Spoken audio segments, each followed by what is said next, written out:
திருவள்ளூர் மாவட்ட செய்தி. திருவள்ளூர் மாவட்டம் பெரியகுப்பம் பஜார் வீதியில் காஷ்மீர் மாநிலம் பஹல்காம் பகுதியில் சுற்றுலா சென்ற அப்பாவி இந்துக்கள் 28 பேர் தீவிரவாதிகளால் கொல்லப்பட்டனர்.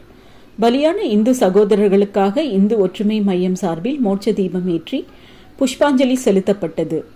இந்நிகழ்ச்சியில் கருணாகரன் பாஜக மாவட்ட பொதுச் செயலாளர், இந்து ஒற்றுமை மைய நிறுவனர் விநாயகா ராஜேஷ் மற்றும் இந்து முன்னணி மாவட்ட தலைவர் வினோத் கண்ணா, விஹெச்பி மாவட்ட தலைவர் துரைபாண்டியன் மற்றும் லோகநாதன், நகர தலைவர் பாஜக நகர செயலாளர் கோபிநாத் யாதவ், இந்து ஆட்டோ தொழிற்சங்கத்தினர், இந்து அமைப்பினர், பாஜகவினர் கலந்து கொண்டு மோட்ச தீபம் ஏற்றி சாந்தி மந்திரம் பாடி புஷ்பாஞ்சலி செலுத்தினார்கள்.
இது போன்ற செய்திகளை காண எங்கள் சேனலை லைக் பண்ணுங்க, ஷேர் பண்ணுங்க, சப்ஸ்கிரைப் பண்ணுங்க.